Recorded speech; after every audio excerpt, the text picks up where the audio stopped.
Senhor Jesus, eu creio que o Senhor é um Deus de misericórdia. E a tua misericórdia, Senhor, é a causa de nós não sermos consumidos da face dessa terra. Eu creio, Espírito Santo de Deus, que nessa noite o Senhor vai nos dar discernimento e sabedoria através da tua palavra. Se há, meu Deus, algo errado que nós temos feito, se há atitudes que temos tomado que não tem te agradado, hoje o Senhor vai falar ao nosso coração. Assim, meu Deus, como o Senhor falou com Jonas, assim como Jonas, meu Deus, depois ele entendeu o teu mover, o teu agir, que nós possamos hoje entender, meu Deus, o que o Senhor espera de cada um de nós. Que a tua misericórdia nessa noite venha nos alcançar, que a tua graça venha sobre as nossas vidas, em nome de Jesus. Diga amém, diga graças a Deus. Aplauda bem forte ao Senhor.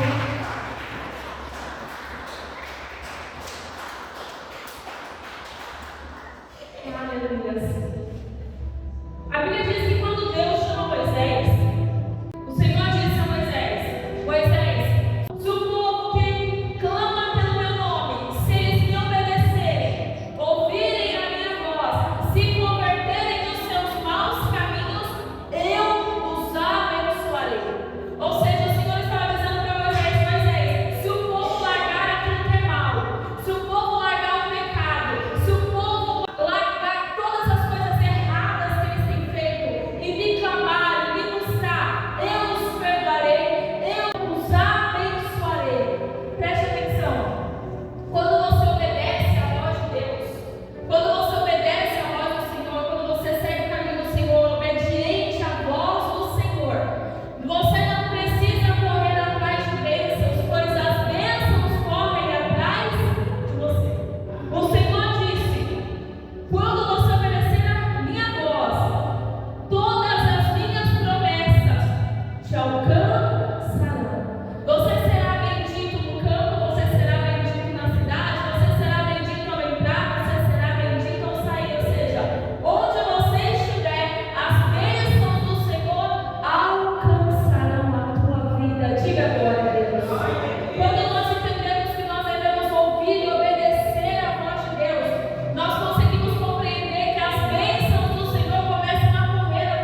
de Satanás. Se você cai hoje nas mãos dos homens, você clamar a Deus, Deus tem o poder de tirar, te livrar da mão dos homens. Se você cair hoje numa cilada, Deus tem o poder de tirar você dessa cilada.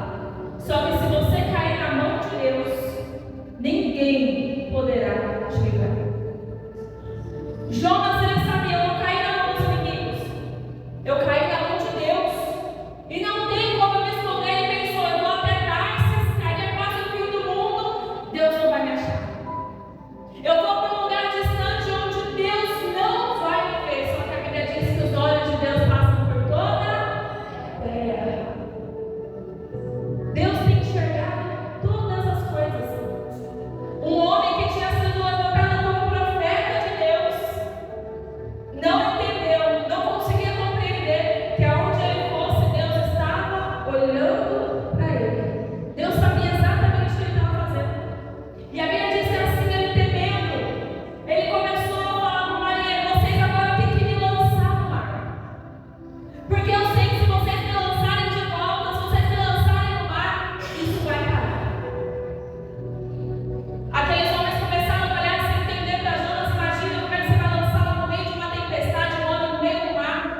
Vai lançar ele no mar para morrer? Vai lançar ele para perder a sua vida? Para morrer afogado? Para um bicho comer? Eles temeram, mas a tempestade ela não parava. A tempestade ela não cessava, ela começou a ficar mais intensa, ela começou a ficar mais forte. E a Bíblia diz que Jonas começa a dizer àqueles homens: é melhor vocês me lançarem no mar, porque tudo isso está acontecendo porque eu desobedeci a Deus. É melhor você obedecer ao Senhor do que sacrificar, porque a obediência gera o milagre, mas a desobediência gera maldição. Jonas, naquele momento, os homens pegaram dele, te lançaram no mar, e a Bíblia diz que assim Deus envia uma baleia, um peixe grande. E aquele peixe engole a Jonas. Preste atenção, Deus falou com o homem, e o homem não quis fazer aquilo que Deus havia falado. Mas Deus ordenou um peixe, uma baleia, e a baleia vai e engole a Jonas. Por 3 dias Jonas ficou no ventre daquela baleia. A Bíblia diz que por 3 dias ele ficou na escuridão, ele ficou sem água, ele ficou sem comida, tudo isso por desobediência. Isso é forte, né? E a Bíblia diz que assim Jonas ele começa a orar. Eu iniciei esse culto dizendo para você que o nosso Deus é um Deus de misericórdia. Quando Jonas começa a orar dizendo: Senhor, por que eu estou aqui?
que quando Deus tem misericórdia daquele povo, tem compaixão daquele povo, Jonas está com o seu coração entristecido, com raiva, com ódio. Como pode Deus salvar esse povo? Como pode Deus salvar essa nação? É por isso que eu não queria vir para cá. A Bíblia diz no capítulo 4 do livro de Jonas que o Senhor, ele vendo o sofrimento de Jonas, porque o seu corpo estava com queimadura do suco gástrico da baleia, Deus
Ele deixa o tempo todo a nossa alma intacta quando nós aceitamos e recebemos a Ele.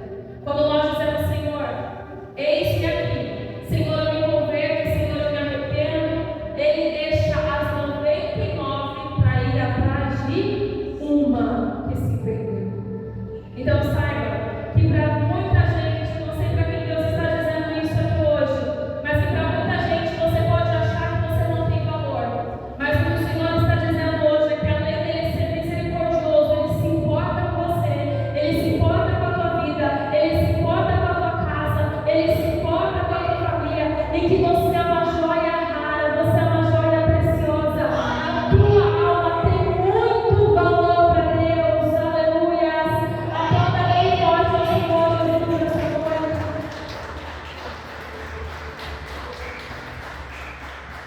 Glória a Deus. O nosso Deus, Ele não faz acepção de pessoas. Deus estava dizendo, Jonas, você acha mesmo que eu não vou ter misericórdia de um povo que não sabe nem discernir a mão direita da mão esquerda? Você acha mesmo que eu não vou ter misericórdia de um povo que não sabe o que está fazendo porque estavam cegos? Só que eles me buscaram, eles se humilharam e agora eles conseguem enxergar o caminho da verdade. Tem muitas pessoas que ainda nos dias de hoje não conhecem o caminho da verdade. Muitas pessoas que se encontram cegas espiritualmente, que nem a velocidade mínima. Mas nós devemos ser aquele que vai levar o Evangelho, vai levar a palavra, vai dizer o quanto aquela alma importa para o Senhor. Eu não sei se tem alguém na sua casa, se tem alguém na sua família que ainda não se converteu, que ainda não aceitou Jesus, mas eu sei que hoje você pode ser um instrumento vivo para voltar para a tua casa e dizer, Jesus te ama. E a tua